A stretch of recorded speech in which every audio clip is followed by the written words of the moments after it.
আজকের টপিক হলো resonance. When one Lewis structure is unable to explain all chemical properties of a molecule, মানে একটা মলিকিউলের সমস্ত রকম প্রপার্টি যখন একটা লুইস স্ট্রাকচার দ্বারা ব্যাখ্যা করা অসম্ভব, then we draw different canonical forms to explain the properties with displacement of pi electrons। তখন আমরা সেই মলিকিউলটার আলাদা আলাদা ক্যানোনিক্যাল ফর্মস আঁকি তার সমস্ত রকম প্রপার্টিগুলোকে ব্যাখ্যা করার জন্য। আর এই ক্যানোনিক্যাল ফর্মগুলো আমরা কীভাবে আঁকি? ডিসপ্লেসমেন্ট অফ পাই ইলেকট্রন দ্বারা, পাই ইলেকট্রনের স্থান পরিবর্তন করার দ্বারা। এবার ক্যানোনিক্যাল ফর্মস কি? ক্যানোনিক্যাল ফর্মস মানে হলো রেজোনেটিং স্ট্রাকচার।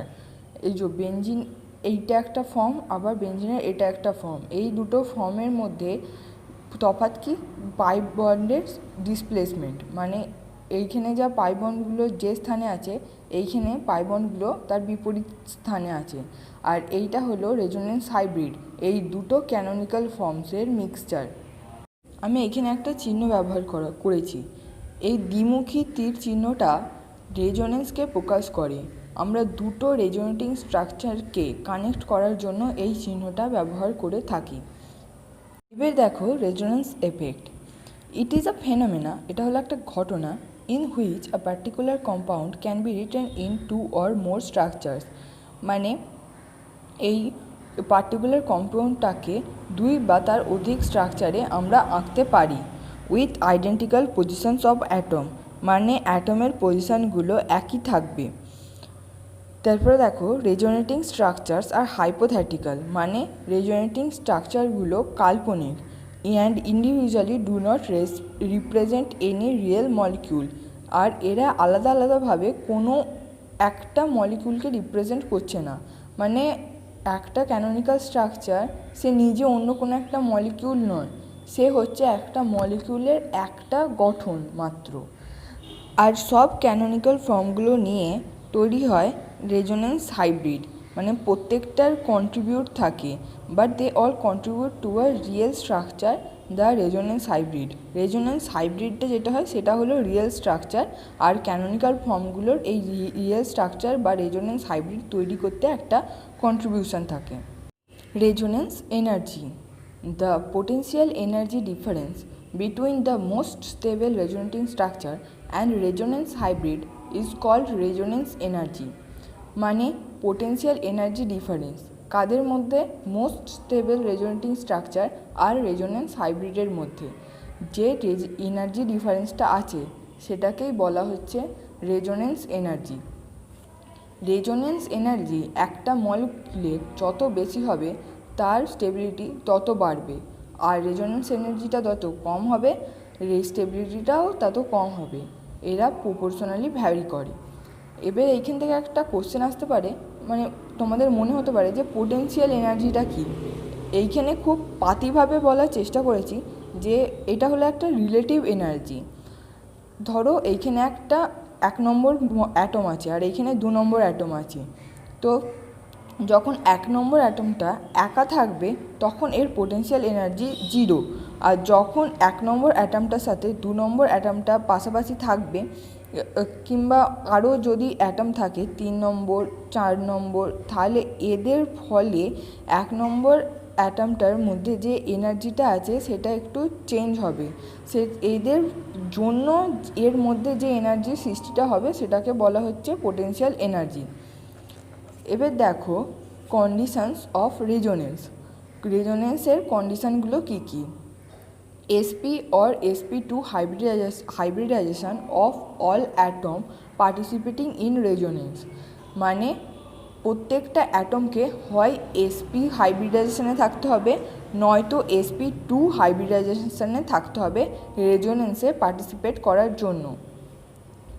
দ্বিতীয় পয়েন্টটা দেখো, আমরা জানি রেজোনেন্সটা কার দ্বারা হয়? পাই বন্ডের দ্বারা হয়। এবার পাই বন্ড কীভাবে তৈরি হয়? পিওর পি অরবিটাল ওভারল্যাপ করার ফলে পাই বন্ডের তৈরি হয়। এবার পিওর পি অরবিটালগুলো কীভাবে ওভারল্যাপ করলে? প্যারালালি ওভারল্যাপ করলে।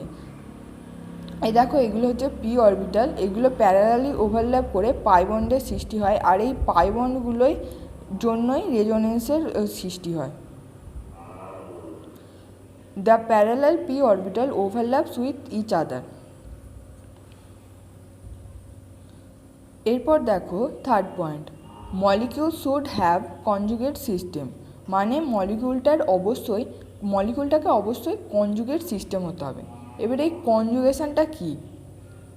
কনজুগেশন মানে হচ্ছে একটা বাদ দিয়ে আর একটায় সেম জিনিস থাকবে কিংবা অন্য কিছু একটা থাকবে যার ফলে কনজুগেশন করা যায়।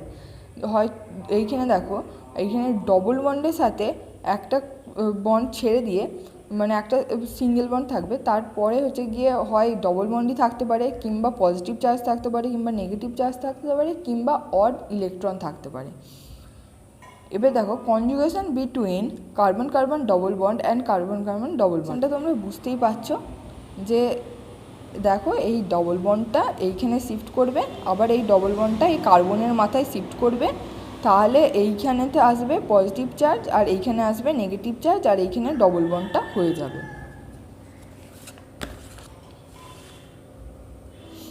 Conjugation between positive charge and CC double bond.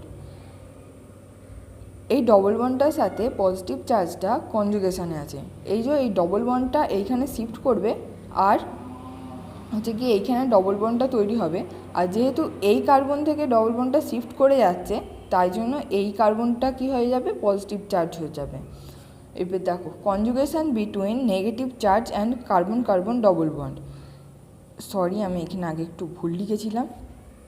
এই যে এর মাথায় নেগেটিভ চার্জটা আছে, এই নেগেটিভ চার্জটা এইখানে শিফট করবে, তাহলে এইখানে ডবল বন্ডে তৈরি হবে, আর এই ডবল বন্ডটা এইখানে শিফট করবে, তাহলে এর মাথায় নেগেটিভ চার্জটা চলে আসবে।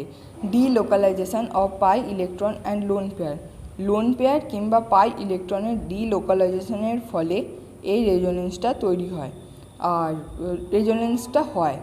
আর মলিকিউলটাকে অবশ্যই প্ল্যানার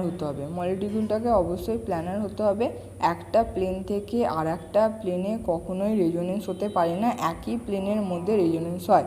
আর এই যে 5টা পয়েন্ট বলা হয়েছে আপাতত, এই 5টা পয়েন্ট ফলো করলে তবেই রেজোনেটিং স্ট্রাকচার গঠন করতে পারবে একটা মলিকিউল, না হলে পারবে না। Rules of writing resonating structure. Only p orbitals are shifted. এখানে পি অরবিটালস হবে না, পাই ইলেকট্রনস হবে কিংবা পাই বন্ডস হবে। Pi bonds are shifted, pi bond.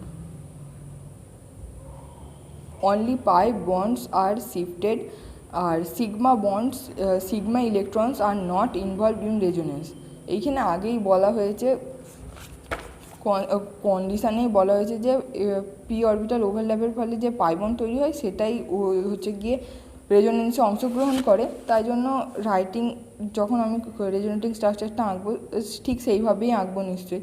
তো তাই জন্য পাই বন্ড হচ্ছে গিয়ে শিফট করার ফলেই রেজোনেন্সটা হয়, আর সিগমা বন্ড ইলেকট্রনসগুলো ইনভলভ হয় না রেজোনেন্সে। এবার দেখো movement of atoms are not allowed. মানে অ্যাটমগুলো নিজের স্থানেই থাকবে, অ্যাটমগুলোর কোনো মুভমেন্ট হবে না। মুভমেন্ট কার হবে, শুধু পাই ইলেকট্রনের কিংবা লোন পেয়ারের মুভমেন্টটা হবে। Pair and unpair electrons are same, মানে একটা মলিকিউলে যটা পেয়ার্ড ইলেকট্রন কিংবা আনপেয়ার্ড ইলেকট্রন থাকবে তার একটা ক্যানোনিক্যাল ফর্ম আঁকলে সেই ক্যানোনিক্যাল ফর্মটাতেও সেই ততগুলোই পেয়ার্ড আর আনপেয়ার্ড ইলেকট্রন থাকবে। Octet rule is not violated, মানে অক্টেট রুলটা সবসময়ই মেনে চলবে। কার্বনের 4টে বন্ড হয়, সেটা 4টে বন্ডই করবে, ঠিক আছে তো, কোনোদিনও 5টা বন্ড করবে না কার্বন। আর তারপর বলছে হাই এনার্জি স্ট্রাকচারস আর রিজেক্টেড। হাই এনার্জি স্ট্রাকচারস মানে যে স্ট্রাকচারগুলোতে পাশাপাশি সেম চার্জ থাকবে তারা পরস্পরকে খুব বেশি রিপালশন করবে। এই স্ট্রাকচারগুলোকে তাই জন্য এই রিপালশন করার ফলে স্ট্রাকচারটা খুবই আনস্টেবল হয়ে যাবে। তাই জন্য এই স্ট্রাকচারগুলোকে আমরা ধরবই না, এই স্ট্রাকচারগুলোকে রিজেক্ট করে দেবো। For stability of resonating structure. Resonating structure without any charge separation is most stable, মানে যে রেজোনেটিং স্ট্রাকচারে চার্জ সেপারেশনটা নেয় সেই রেজোনেটিং স্ট্রাকচারটাই বেশি স্টেবল হবে। এই দেখো এইখানে একটা উদাহরণ নেওয়া হয়েছে। এবার ডবল বন্ডগুলো মানে পাই বন্ডগুলোকে আমি শিফট করাচ্ছি, শিফট করানোর পর চার্জ এসেছে আর এইখানেতে চার্জ নেই, এইটা উইদাউট চার্জে আছে। তাহলে এই পয়েন্টটা অনুযায়ী কার স্টেবিলিটিটা বেশি হবে? 1 নম্বরের স্টেবিলিটিটা বেশি হবে 2 নম্বরের থেকে। সেকেন্ড হচ্ছে resonating structure with more number of pi bond is more stable. মানে একটা রেজোনেটিং স্ট্রাকচারে যত বেশি পাই বন্ড থাকবে তার স্টেবিলিটিটা ততই বেশি হবে। আর অক্টেটটা অবশ্যই কমপ্লিট হতে হবে। Negative charge on more electronegative atom and positive charge on less electronegative atom are more stable. মানে ইলেকট্রোনেগেটিভ অ্যাটম মানে অক্সিজেন, নাইট্রোজেন, এদের ওপর যদি নেগেটিভ চার্জটা থাকে তাহলে সেটা বেশি স্টেবল হবে। আর যদি লেস ইলেকট্রোনেগেটিভ মানে সোডিয়াম, পটাশিয়াম, এদের মাথায় যদি পজিটিভ চার্জটা থাকে তাহলে সেটা বেশি স্টেবল হবে। ইলেকট্রোনেগেটিভের মাথায় নেগেটিভ চার্জ আর যেটা ইলেকট্রোনেগেটিভ মানে কম তার মাথায় পজিটিভ চার্জ। ফোর্থ হচ্ছে between two different compounds more conjugated structure is more stable. দুটো কম্পাউন্ডের মধ্যে যেই কম্পাউন্ডটাতে বেশি কনজুগেটেড স্ট্রাকচার হবে সেটা বেশি স্টেবল হবে। এইখানেতে দুটো কেস নেওয়া হয়েছে। দেখো এইখানেতে দুটো ডবল বন্ড কনজুগেশনে আছে, এই ডবল বন্ডটা কনজুগেশনে নেই কারণ মাঝখানে একটা সিঙ্গেল বন্ড চলে এসেছে, তাই জন্য এইখানে দুটো কনজুগেশন হয়েছে। আর এই কেস টুয়েতে দেখো এইখানেতে তিনটে ডবল বন্ডই কনজুগেশনে আছে, তিনটে কনজুগেশন হয়েছে এখানে।